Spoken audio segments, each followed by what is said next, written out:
Assalamualaikum warahmatullahi wabarakatuh. Perkenalkan nama saya Mera Aulia Putri dan NPM C 10210101. Di sini saya akan menjelaskan mengenai physical design e-commerce, di mana memiliki 6 tahapan yang harus didesain. Dan pada saat ini saya akan menjelaskan mengenai pertimbangan atau consideration dari tahapan physical design. Di mana di sini saya akan menjelaskan physical design dari Bukalapak. Baik, tahap yang pertama itu ada output design consideration atau media output. Yang pertama itu ada use, siapa yang menggunakan keluaran, mengapa dan kapan pengguna membutuhkannya. Yang menggunakannya itu tentunya adalah customer, karena laporan berupa bukti pemesanan yang telah dibutuhkan oleh customer untuk mengetahui apa saja pemesanan yang telah dipesan sehingga customer dapat memastikan kembali pesanannya. Dan laporan juga digunakan oleh customer. Lalu, yang kedua ada medium. Media apa yang digunakan sebagai tempat penyajian laporan? Laporan hanya terdapat dalam aplikasi Bukalapak yang sudah tertera. Format penyajian data yang disajikan itu seperti apa? Disajikan berupa narasi yang dimana narasi tersebut adalah rincian pemesanan dari customer. Kemudian ada pre-printed, bisa kita sebut sebagai belangko. Untuk Bukalapak ini, laporannya tidak terdapat belangko. Lalu ada location atau kemana laporan tersebut di-share. Laporan itu akan di-share kepada customer langsung di aplikasinya. Kemudian ada akses, siapa yang dapat mengakses laporan.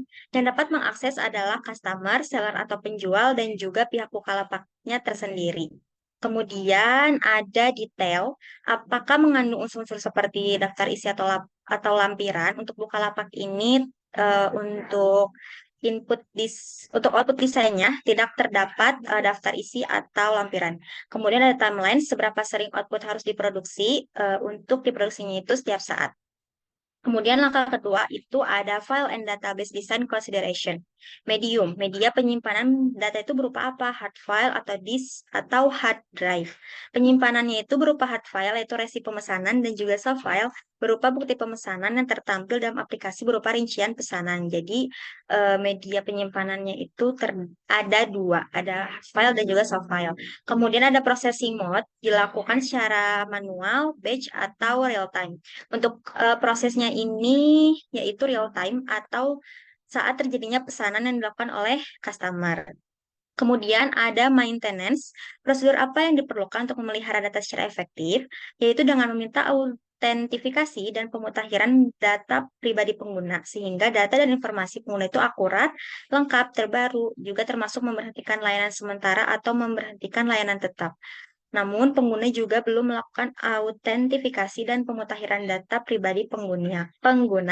Kemudian ada size, menentukan tempat penyimpanan itu untuk apa. Data yang disimpan dalam Bukalapak ini hanya data yang disimpan dalam Bukalapak itu banyak dan akan bertambah karena adanya pemesanan yang dilakukan customer pada aplikasi.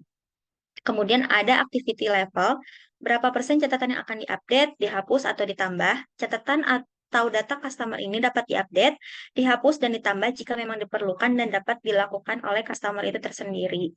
Kemudian yang ketiga ada input design consideration, ada medium yaitu untuk mengkonfirmasi data kita bisa menggunakan apa saja. Kita dapat mengkonfirmasi data itu menggunakan keyboard atau gadget saat mengakses aplikasi Bukalapak. Kemudian ada search, dari mana data tersebut bersumber. Data ini bersumber langsung dari customer yang telah dimasukkan saat memasukkan data pada saat pendaftaran awal aplikasi Bukalapak. Kemudian ada format. Bukti format berupa apa dan menyajikan data yang sudah sukses terkonfirmasi. Format yang tertera berupa rincian pemesanan yang dilakukan seperti barang apa yang telah dipesan, berapa banyak yang barang yang dipesan, juga ada alamat customer dan juga lainnya.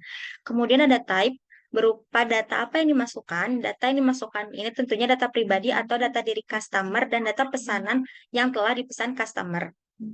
Kemudian ada volume, seberapa banyak data yang dimasukkan. Nah, untuk datanya itu yang dimasukkan tidak terlalu banyak, hanya seperti yang masuk data pribadi, serta data pesanan yang dipesan oleh customer tersebut. Kemudian ada personel, kemampuan apa fungsi dan keahlian operator E3 apakah diperlukannya pelatihan. Untuk operator Bukalapak ini tidak diperlukannya pelatihan tertentu. Lalu ada frekuensi, seberapa sering memasukkan data. Data yang dimasukkan ini hanya ketika ada pesanan atau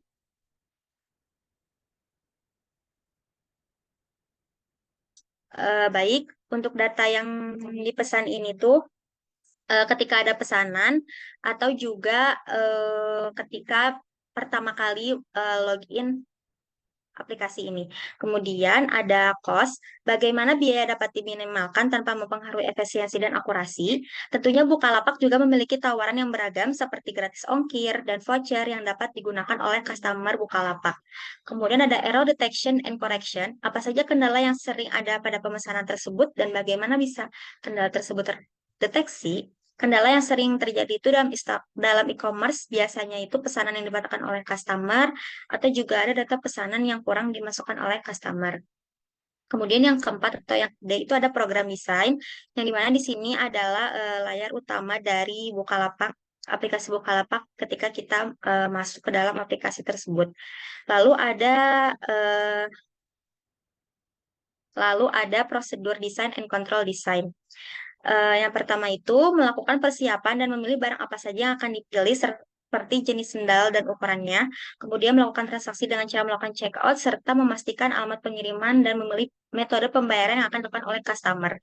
Mendeteksi dan mengkoreksi apakah terjadi error, jumlah yang dipesan atau tidak, lalu juga mencek saldo rekening untuk melakukan pembayaran. Lalu mengakses data yang digunakan apakah sudah benar atau belum. Jika sudah selesai, akan ada laporan melalui email yang dipakai untuk platform Bukalapak ini. Lalu yang terakhir atau yang keenam ini ada control design. Yang pertama ada validity, apakah interaksi sistem ini valid, interaksi yang terjadi ini secara valid. Lalu ada authorization, apakah aktivitas input, pemrosesan, penyimpanan, dan output disahkan oleh manajer yang tepat. Ya, untuk aktivitas input, pemrosesan, penyimpanan, dan output ini tuh tentunya disahkan oleh manajer. Kemudian ada akurasi, apakah data diproses dan disimpan secara akurat? Data pasti akan diproses dan disimpan secara akurat oleh pihak Bukalapak. Kemudian ada security, bagaimana sistem terhindar dari malware atau pencurian yang tidak terduga. Bukalapak akan meminta para penggunanya untuk mengganti kata sandi atau password secara berkala dan mengaktifkan fitur two-factor authentication atau TFA. Dan fitur ini tuh diperuntukkan untuk mencegah penggunaan atau penyalahgunaan data penting dari perangkat lain yang tidak dikenali oleh Bukalapak. Kemudian ada numerical control. Apa primary key yang digunakan untuk mengakses data? Primary key-nya itu digunakan untuk mengakses data adalah email atau nomor telepon dari customer.